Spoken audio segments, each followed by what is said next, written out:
Hello friends, नमस्कार and welcome to समाधान। साथियों, उम्मीद है कि आप सब अच्छे होंगे और साथ ही साथ आपकी स्टडी भी अच्छे से चल रही होगी। बिहार लोक सेवा आयोग बीपीएससी ने अपने कैलेंडर में 2 परीक्षाओं को लेकर के मेंशन किया था। एक था आपका एआरएओ और दूसरा था एयूडब्ल्यूआरओ और तीसरा मैंने खुद बताया था आपको एएमपीओ। इन तीनों भर्तियों के बारे में इसमें जानेंगे। देखिए 2 भर्ती जो कैलेंडर में मेंशन था, बाद में कैलेंडर में बीपीएससी ने ये दिखा दिया कि पोस्टपोन्ड फ्रॉम डिपार्टमेंट। तो इसका कारण क्या था और ये वैकेंसी अब कब तक आएगी, ये सारा चीज़ मैंने ऑफ़िशियली सारी इन्फॉर्मेशन को इकट्ठा कर लिया है। इसमें जो भी कोर्ट केस हर चीज़ को मैंने 2-3 दिन मेहनत करके इस पे सारे रिपोर्ट्स को आपके लिए तैयार किया है और एक अच्छी खबर है आपके लिए, बहुत जल्द ये सारा चीज़ क्लियर होगा और भर्ती आपके बीच में आएगी। देखिए, इस भर्ती का इंतज़ार इसलिए भी आप लोग कर रहे हैं कि जो एआरएओ है, ये आपका assistant revenue and account officer का है और ये जो है एयूडब्ल्यूआरओ, ये आपका assistant urban welfare and registration officer का है। ठीक है, तो दोनों के दोनों लेवल 6 के पोस्ट हैं। इवन एएमपीओ भी आपका लेवल 6 का पोस्ट है।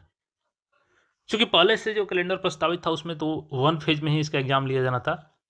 हालाँकि अब चूँकि चेंज हो रहा है तो पीटी मेंस इसमें भी लागू होगा। तो कुल मिलाकर के ऑब्जेक्टिव नेचर का ये एग्ज़ाम है और लेवल 6 का है और इसमें तो सामान्य स्नातक कोई भी अप्लाई कर सकता है। इसीलिए आप सबका इंतज़ार था और सीटों की संख्या भी ठीक-ठाक है। यहाँ भी 285, यहाँ भी 285, जैसे कि कैलेंडर में आपको दिखा दूँ। मैंने पूरा कैलेंडर नहीं लिया है, ये फ़ेब मंथ में कब कैलेंडर अपडेट हुआ था। इसमें देखिएगा 49 और 50 नंबर पे तो assistant revenue and account officer 285 seat, postponed by department. Assistant urban welfare and registration officer 285, postponed by department. ये 2 पदें हो गई और इसकी क्वालिफ़िकेशन की बात करेंगे तो जैसे कि देखिएगा सहायक नगर कल्याण एवं निबंधन पदाधिकारी, इसमें था कि मूल कोटि के पदों पर सीधी भर्ती के लिए न्यूनतम शैक्षणिक अर्हता किसी परिनियत विश्वविद्यालय से किसी भी विषय में स्नातक और मिनिमम 21 साल एज, यानी कि ग्रेजुएशन आपने किसी भी सब्जेक्ट से किया है तो इसके लिए आप एलिजिबल हैं। इसीलिए सभी अभ्यर्थियों का बेसब्री से इंतजार है क्योंकि सभी लोग इस फॉर्म को भरेंगे।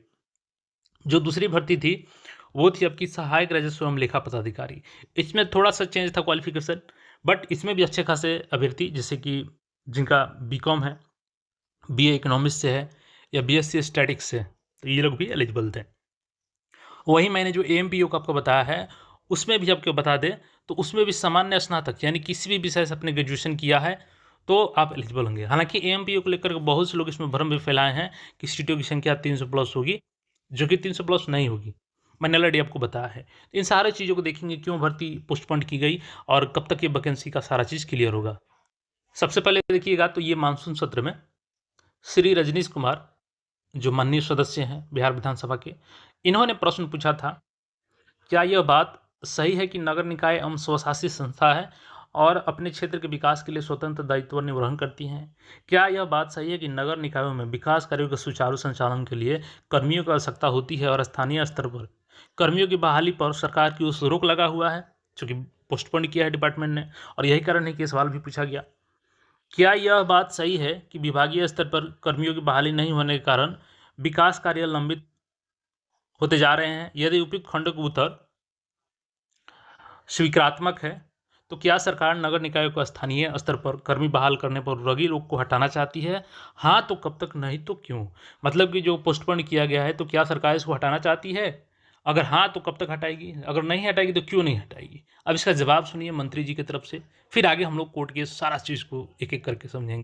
देखिए, इनकी तरफ से बताया गया कि खंड 1, 2, 3 के संदर्भ में वस्तु स्थिति यह है कि विभागीय पत्रांक इतना दिनांक इतना द्वारा बिहार नगर पालिका अधिनियम 2007 के प्रावधानों को समुचित क्रियान्वयन हेतु नगर निकायों के अंतर्गत विभिन्न प्रकार के आउटसोर्सिंग के माध्यम से प्राप्त करने हेतु मानक स्थिति कोर पोजीशन का निर्धारण किया गया है। विभागीय अधिसूचना इतना दिनांक 31/3/2021 के द्वारा बिहार नगर पालिका अधिनियम 2007 की धारा 38 ख में संशोधन करते हुए समूह ग यानी ग्रुप सी, और ये जो सभी है सभी ग्रुप सी में आएंगे आपके, चाहे एएमपीओ हो गया, चाहे एआरएओ हो गया, चाहे एयूडब्ल्यूआरओ हो गया, ये ग्रुप सी में आएंगे कि कर्मियों की नियुक्ति प्राधिकार निदेशक नगर पालिका प्रशासन निदेशालय को करते हुए राज्य स्तरीय संपर्क किया गया, जिसके विरुद्ध माननीय उच्च न्यायालय में पटना में आशीष कुमार सिन्हा एवं बनाम बिहार राज्य एवं अन्य दायर किया गया। उक्त याचिका में दिनांक 21/10/2022 को पारित आदेश के विरुद्ध विभाग द्वारा माननीय सर्वोच्च न्यायालय नई दिल्ली में दायर सिविल अपील विचाराधीन है। ठीक है, अब विचाराधीन है तो अब उस मामले को हम लोग समझते हैं। देखिए, जब सवाल पूछा गया तो मंत्री जी ने बोला कि इस पे चूंकि कोर्ट केस है इसलिए इसको पोस्टपोन रखा गया है। तो कोर्ट केस का क्या स्थिति है, उससे पहले मैं नगर पालिका का अधिनियम दिखाता हूँ। यही सब जो वैकेंसी को पोस्टपोन करने का जड़ है, यही है संशोधन। इसमें सरकार ने क्या किया कि नगर पालिका में संशोधन करते हुए, चूंकि नगर पालिका क्या है, एक स्वायत्त बॉडी है, वो अपनी भर्ती खुद कर सकती है। लेकिन सरकार ने क्या क्या संशोधन किया, और संशोधन करते हुए देखिएगा यहाँ पे मैं डायरेक्टली वही चीज़ें दिखा रहा हूँ ताकि कम समय में आपको समझा सकूँ। ये सरकार ने क्या संशोधन किया कि कोटि क एवं ख यानी कि ग्रुप ए और ग्रुप बी के पदों के मामले में सरकार, चूंकि ये पहले से सरकार के पास पक्ष है, सरकार ही इस पे अपना देखती है भर्ती वगैरह। उसके बाद ख नंबर में क्या संशोधन कर दिया कि कोटि ग यानी ग्रुप सी के पदों के मामले में नगर विकास एवं आवास विभाग के अधीन नगरपालिका प्रशासन निदेशालय होगा तथा संपर्क राज्य स्तरीय होगी, यानी ये भी सरकार के अंडर में ले लिया गया ग्रुप सी को। तो अब यहाँ पे जो नगर निगम के संगठन हैं वो लोग चले गए हाई कोर्ट में कि भाई हमारे अधिकार को छीना जा रहा है। ग्रुप सी पे तो हम लोग भर्ती करते थे, कम से कम ये रहने दिया जाता। अब उसके बाद कोर्ट केस हो गया, यानी यहाँ तक मामला आपको समझ में आ गया कि पोस्टपोन होने का कारण क्या है कि चूंकि इन्होंने अधिकार छीन लिए नगर पालिका के, खुद उनकी भर्ती ये लोग ले लिए, ग्रुप सी की भर्ती हम लोग करेंगे, और वो लोग उसके विरोध में हाई कोर्ट चले गए। तो अब वहाँ से हाई कोर्ट में क्या हुआ और फिर सुप्रीम कोर्ट में क्या हुआ, तो देखिए जो संशोधन किया गया इनके द्वारा, तो उसके तहत ये लोग ग्रुप सी की भर्ती अपने अंडर में ले लिए और नगर निगम से छीन करके। तो याचिकाकर्ता की दलील थी कि यह बदलाव संविधान के 74वें संविधान संशोधन यानी कि जिसमें नगर निकाय के लिए व्यवस्था की गई और भाग 9A का है जो, उसके खिलाफ है। और जो स्थानीय निकाय हैं, लोकल बॉडीज हैं, जो उनकी ऑटोनोमस बॉडी है, वो स्वायत्तता है उनकी, और जो डिसेंट्रलाइजेशन है सत्ता का, उनको अधिकार देता है इसके तहत। तो कोर्ट का सवाल था, राज्य सरकार का क्या कहना था कि नगर निगम में, चूंकि सरकार ने इस पर क्या दलील दिया कि जो नगर निगम के थ्रू भर्ती होती है ना, उसमें कुछ शिकायतें हमें मिली थी और इसलिए हमने ये चेंज किया है। लेकिन हाई कोर्ट ने सख्त लहजे में इनसे बोला कि क्या भर्ती में कुछ शिकायत मिलने पर ही पूरा कानून ही बदलने का आधार हो सकता है क्या? सरकार को पहले से नगरपालिका अधिनियम के तहत कार्रवाई का अधिकार था, तो कानून ही क्यों बदल दिया गया? यानी आप कार्रवाई करते, सीधे अपनी कानून ही बदल दिया गया, अब सारा अधिकार हम ले लेते हैं। तो इसमें हुआ क्या कि कोर्ट ने माना, हाई कोर्ट ने, कि जो नगर निगम में ग्रुप सी के कर्मचारियों का नियुक्ति है, तबादला का अधिकार है, वो राज्य सरकार द्वारा अपने हाथों में लेना संविधान के 74वें संशोधन और भाग 9A का, और स्थानीय निकाय की स्वायत्तता यानी ऑटोनोमस बॉडी और सत्ता विकेंद्रीकरण यानी डिसेंट्रलाइजेशन के सिद्धांतों के खिलाफ है। और उसके बाद हाई कोर्ट ने फैसला सुनाया कि जो आपने संशोधन किया है नियमावली 2021 में, उसको रद्द किया जाता है और ये भर्ती का अधिकार फिर से नगर निगम को और स्वायत्त बॉडी को दिया जाता है, लोकल बॉडीज को। अब इस पर क्या हुआ कि बिहार सरकार यहाँ भी नहीं रुकी, वो सीधे रुख कर दी सुप्रीम कोर्ट का कि भाई हम इसको चैलेंज करेंगे। तो 2023 में ये लोग सुप्रीम कोर्ट गए। अभी लगातार इसमें हियरिंग चला, 2023 में, 2024 में और 2025 में। फाइनली लास्ट हियरिंग की बात करें तो 29 जनवरी 2026 को हुआ है और अब लगभग फाइनल हियरिंग की स्थिति में ये केस पहुंच चुका है। और इसके बाद कई सारे डेट मिले लेकिन केस नॉट टेकन किया गया, यानी कि मई में भी, जून में भी। अब फाइनल जो हियरिंग की डेट मिली है वो अगस्त में मिली है। ठीक है, यानी अगस्त तक तो ये भर्ती अभी नहीं आएगी अब की, और अगस्त में फाइनल हियरिंग की डेट मिली है। तो क्या स्थिति हो सकती है, देखिए अब फाइनल हियरिंग की डेट मिला है तो कई सारे कंडीशन हो सकता है कि उसी दिन फाइनल हियरिंग हो जाए, या ये भी हो सकता है कि फिर से इसमें कोई डेट मिल जाए जब तक हियरिंग कंप्लीट नहीं होगी।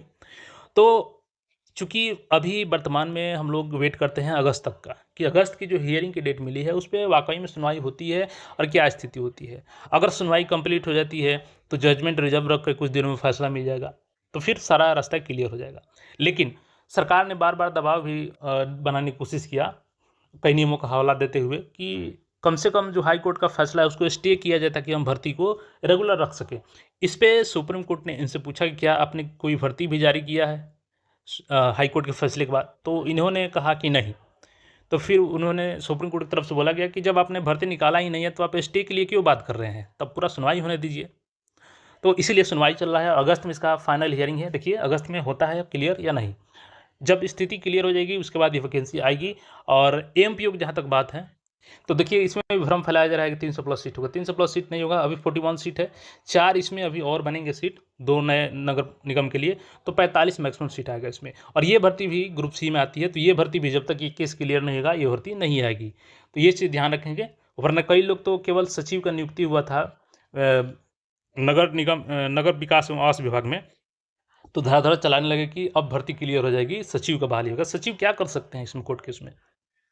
तो कुल मिलाकर के ये है कि अगस्त में इसका हियरिंग होगा, और अगस्त में जो भी इसका अपडेट होगा मैं फिर से आपके साथ साझा करूंगा कि क्या इस पर हियरिंग हुआ, और हियरिंग हुआ तो क्या फैसला आया उसमें, उसी के आधार पर यह भर्ती तय होगी आपकी। तो ये तीनों लेवल 6 की भर्ती है। और देखिए इस साल तक अगर केस क्लियर होता है तो इस साल में आपको वैकेंसी देखने को मिल सकती है। तो फिलहाल यही अपडेट है इसमें। मैंने सारा एक एक चीज़ को ऑफिशियली दिखाने का प्रयास किया आपको, और बाकी आपका इस पर क्या राय है कमेंट करके ज़रूर बता सकते हैं। और ये तय है कि अगस्त तक तो ये भर्ती अभी नहीं आ रही है, इसके बाद हियरिंग के अनुसार ही आपका तय होगा कि भर्ती कब तक आएगी। बाकी मिलते हैं फिर नए अपडेट में।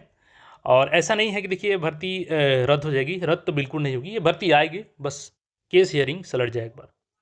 तो मिलते हैं फिर नए अपडेट में। चैनल को सब्सक्राइब करके जुड़े रहें, अपने साथियों के साथ शेयर करें। धन्यवाद।